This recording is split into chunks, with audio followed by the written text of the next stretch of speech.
दोस्तों आज के वीडियो से एक नई सीरीज शुरू कर रहे हैं। शनिदेव वक्री होने जा रहे हैं 13 जुलाई से 27 नवंबर। 138 दिन का टाइम है।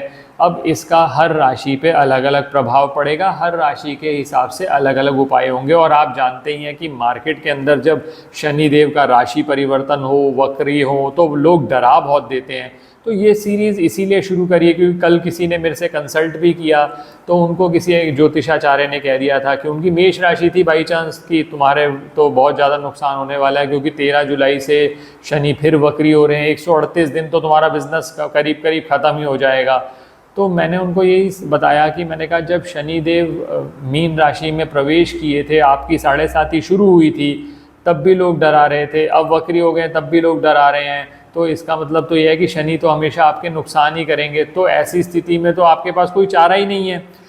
इन सब जो भय, जो फेयर मॉन्गरिंग करते हैं, लोग डरा देते हैं अननेसेसरी लोगों को। बस ये रिक्वेस्ट करना चाहूँगा, इतना भी मत डराइए कि व्यक्ति परेशान हो जाए। क्योंकि अगर आप फेवरेबल नहीं बोल सकते, पॉजिटिव नहीं बोल सकते, तो अननेसेसरली नेगेटिव मत बोलिए।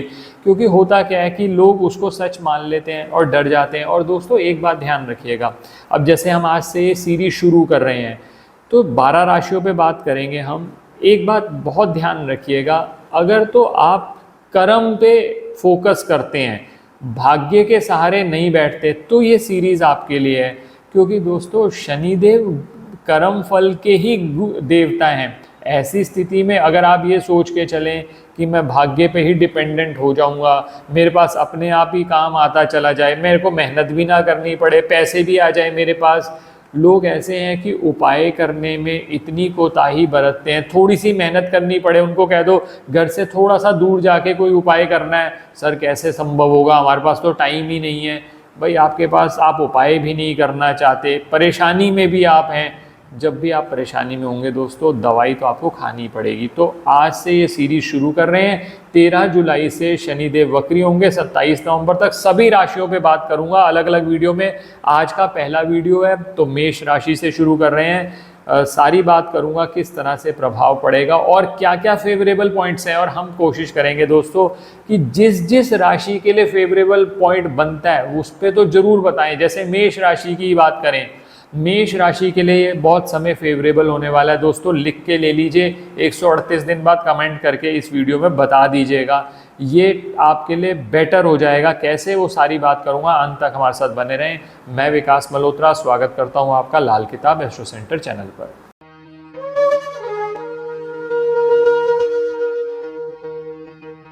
अब दोस्तों सबसे पहले बात करें कि वक्री ग्रह। अब वक्री ग्रह का ये मतलब नहीं है कि शनिदेव उल्टा चलना शुरू कर देंगे। सूर्य के हिसाब से जो उनकी रिफ्लेक्टिव गति है वो इस तरह से देखी जाती है कि हम जब पृथ्वी से देखते हैं तो लगता है कि ग्रह उल्टा चल रहा है। ग्रह हमेशा सीधा ही चल रहा होता है। पहली बात तो ये है। अभी भी शनिदेव मीन राशि में चल रहे हैं। अब आज के वीडियो में हम मेष राशि पे बात कर रहे हैं। अब लोग पूछते हैं ये राशि किस हिसाब से है।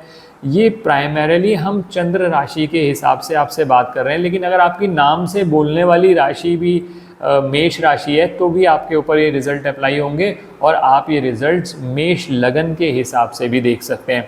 अब सबसे पहले ये देखिए कि इस समय पर शनिदेव की 7.5 आपकी शुरू हुई है पहले चरण में।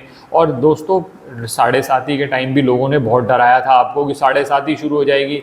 7.5 का पीरियड हमेशा अनफेवरेबल नहीं रहता। ये नहीं है कि 7.5 साल शनिदेव आपकी बैंड ही बजाते रहेंगे, ऐसा कुछ नहीं होता। ये सिर्फ आपका साइकोलॉजिकल आपका ब्लॉक है कि भाई हमें हमेशा नुकसान होगा। आपको पॉजिटिव भी आएंगे, बहुत सारे मौके आएंगे, मेहनत करते रहिए, फल जरूर मिलेगा। और अब बात करते हैं कि किस तरह से इफेक्ट पड़ेगा। अब ये गोचर जो है, अब वक्री भी जो हो रहे हैं वो 12th हाउस में हो रहे हैं। लेकिन दोस्तों वक्री ग्रह जब भी होता है तो एक बात ध्यान रखिएगा, वो अपने से एक भाव पहले का इफेक्ट भी देता है। जैसे शनिदेव मेष राशि वालों के लिए बात करी जाए तो 12वें स्थान में इस समय पर गोचर कर रहे हैं और वक्री भी वो उसी जगह पर हो रहे हैं। लेकिन वो 12वें घर के साथ साथ 11वें घर का रिजल्ट भी देंगे। अब 11वां घर क्या है?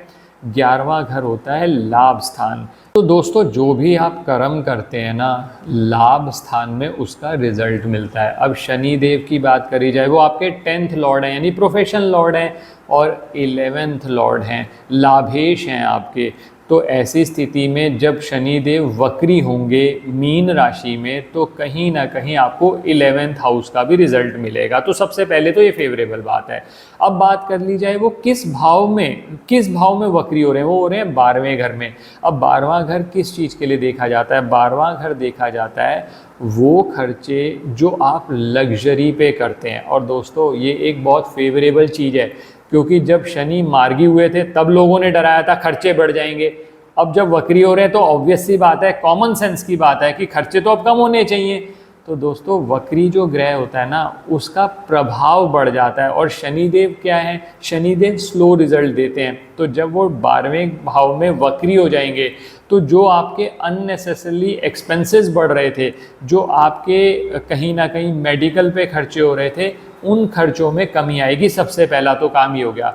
दूसरी बात, 12वां घर विदेश यात्रा से भी जुड़ा माना जाता है। तो अगर विदेश यात्रा में आपके अड़चने आ रही थी, दोस्तों एक बात और ध्यान रखिएगा, शनिदेव के रिजल्ट और वेरी करेंगे अगर शनिदेव की पोजीशन आपको मालूम हो। अगर आपकी पत्रिका में शनिदेव इन जनरल अच्छे घर में बैठे हुए हैं तो उससे गोचर का लाभ भी बढ़ जाता है। और 12वें भाव में जब दोस्तों गोचर करते हैं तो जिस भाव में शनिदेव बैठते हैं, जिस भाव में गोचर करते हैं, उस चीज़ से संबंधित लाभ अवश्य देते हैं। हाँ, ये जरूर है कि कई बार क्या होता है कि जब ग्रह वक्री हो जाता है तो आपसे मेहनत ज़्यादा करवाते हैं। और मैंने पहले ही कहा, अगर आप भाग्य पर डिपेंड होकर बैठे हुए हैं, आप सोच रहे हैं कि सर मैंने अप्लाई किया था एक फॉरेन यूनिवर्सिटी में, अब अपने आप ही अप्रूवल आ जाए उसका, तो ऐसी स्थिति नहीं बनने वाली। आपको एफर्ट्स करने पड़ेंगे। एक जगह अप्लाई किया था, 3 जगह अप्लाई करो, और लोगों से बात करो, अपनी स्किल्स को अपग्रेड करो। जितना ऐसा करोगे उतना लाभ आपको होना शुरू हो जाएगा। अब बात करता हूँ शनिदेव की दृष्टियों की, क्योंकि सबसे ज़्यादा जो हमें कंसर्न रखना है ना, कि हम जब शनिदेव वक्री हो रहे हैं तो जहाँ जहाँ वो दृष्टि डाल रहे हैं वहाँ अगर कोई प्रॉब्लम आ रही है तो हमें उसका सोल्यूशन करना है। अब पहले देख लेते हैं उनकी दृष्टि कहाँ कहाँ पड़ रही है। इस समय पर मीन राशि में गोचर कर रहे हैं और मीन राशि में ही वक्री हो रहे हैं। तो सबसे पहले दोस्तों उनकी जो दृष्टि जाएगी वो जाएगी आपके 2nd हाउस पर। अब जो 2nd हाउस होता है वो धन से संबंधित माना जाता है, कुटुंब से संबंधित माना जाता है, वाणी से संबंधित माना जाता है। कम्युनिकेशन स्किल इम्प्रूव करो। आप देखोगे जो धन प्राप्ति में बाधाएं आ रही थी अब तक आपके, वो बाधाओं का निवारण हुआ। ये जो 138 दिन का पीरियड है ना दोस्तों, ये आपके लिए एक बोनस हो जाएगा। आप थोड़ा सा अपनी कम्युनिकेशन स्किल का अपग्रेडेशन करने पे ध्यान दो। अगर आप कोई दुकान चलाते हैं तो अपनी कम्युनिकेशन बेटर करें, यानी आप मार्केटिंग और बेटर करें। बुध के जितने अच्छे रिजल्ट ले लोगे ना, ये गोचर आपके लिए प्रभावी साबित होगा। अब इसके बाद बात करी जाए शनिदेव की 7वीं दृष्टि की, तो वो पड़ेगी आपके 6ठे भाव पे। ऋण रोग शत्रु से संबंधित माना जाता है। इस समय पर कुछ ये जो 138 दिन है, कुछ ऐसी स्थिति बन सकती है कि जहाँ पर आपके शत्रु आपको डाउन करने की कोशिश करें। ऑफिस में पॉलिटिक्स बढ़ सकती है। कुछ समय तक ये दिक्कतें जरूर आएंगी, क्योंकि जब 6ठे भाव पे दृष्टि होगी ना शनिदेव की, तो ऐसी स्थिति में कोई ना कोई समस्या 6th हाउस से रिलेटेड हो सकता है कि लोन की इंस्टॉलमेंट आपने पे करनी थी, किसी ऐसे खर्चे की वजह से आप ना पे कर पाएँ। तो 138 दिन थोड़ा उसका ध्यान रखिएगा, खासकर शत्रुओं का, कि आपको डाउन करने की जब कोशिश करें, थोड़ा सा अपने आप को मोटिवेटेड रखिए। उपाय अभी मैं आपको बताऊंगा, उपाय करके रखिए, कहीं ना कहीं प्रोटेक्शन मिल जाएगी आपको। अब बात करी जाए शनिदेव की 10वीं दृष्टि की, जो कि आपके 9वें भाव पर पड़ेगी, जो कि बहुत फेवरेबल रिजल्ट देगी। क्योंकि भाग्य से संबंधित जो अवरोध आ रहे थे ना आपके अब तक, उन अवरोधों का निवारण होगा। तो अगर मान लीजिए आप कोई लॉन्ग ट्रैवल सोच रहे थे, जैसा मैंने कहा कि 12वें घर में वैसे भी गोचर कर रहे हैं शनिदेव, तो विदेश यात्रा का भी मौका देंगे। ऐसा भी हो सकता है धार्मिक यात्रा कोई करनी पड़े, तो ऐसी कोई यात्रा करनी पड़े या विदेश जाने के अवसर आएँ और आप जाना चाहते हैं, तो इस पीरियड में उसको कैश करने की ज़रूर कोशिश करिएगा। अब बात करता हूँ उपायों पर। इन जनरल ये जो गोचर है आपको 138 दिन बहुत लाभ देगा, प्रोवाइडेड आप अपनी मेहनत जारी रखें। 3 उपाय आपको बताता हूँ, आप ये नियमित तौर पर करते रहें, तो ये जो समस्याएं आने वाली भी होंगी ना, उन समस्याओं का निवारण हो जाएगा। सबसे पहला कार्य तो ये करिए, नियमित तौर पर हनुमान चालीसा का जाप करते रहें। शाम के समय कर सके तो बहुत ही अच्छा, नहीं तो दिन में किसी समय कर लें, सुबह कर लें। बेस्ट रहेगा कि अगर शाम के समय अगर हनुमान चालीसा का जाप करें तो जो परेशानियां आने वाली हैं उनसे पहले ही बचाव होता चला जाएगा। दूसरा कार्य ये करिए, सफाई कर्मचारी, क्योंकि जब शनिदेव 12वें घर में गोचर करेंगे, 12वां घर माना जाता है राहु और बृहस्पति से संबंधित, तो सफाई कर्मचारी को नियमित तौर पर कुछ खाने के लिए देते रहें। चाहे घर का कुछ खाना दे दें आप, या कुछ ब्रेड दे दें, या कोई और चीज़ें, और अगर कुछ नहीं है तो सिक्के देते रहें नियमित तौर पर, ताकि राहु के रिजल्ट अच्छे रहें। आखिरी में बृहस्पति को अच्छा करने के लिए नियमित तौर पर आप शनिदेव के मंदिर में जाइए। मंदिर में जाएंगे, धर्म स्थान में बृहस्पति अच्छे हो गए, और शनिदेव पर थोड़ा सा तेल चढ़ा दें। जो शनिदेव की शिला होती है जहाँ पर बनी हुई है, आप वहाँ चढ़ा दें। और अगर मान लीजिए किसी ऐसी जगह पर जाते हैं जहाँ शनिदेव की शिला भी नहीं है, तो पीपल के वृक्ष के सामने एक दीपक, सरसों के तेल का दीपक जला दें नियमित तौर पर। तो इन 138 दिनों में आप देख पाएंगे कि ये जो वक्री हो रहे हैं शनि, इनका लाभ होने लगा, और जो 7.5 में कुछ परेशानियां भी थी उनका भी निवारण होने लगा।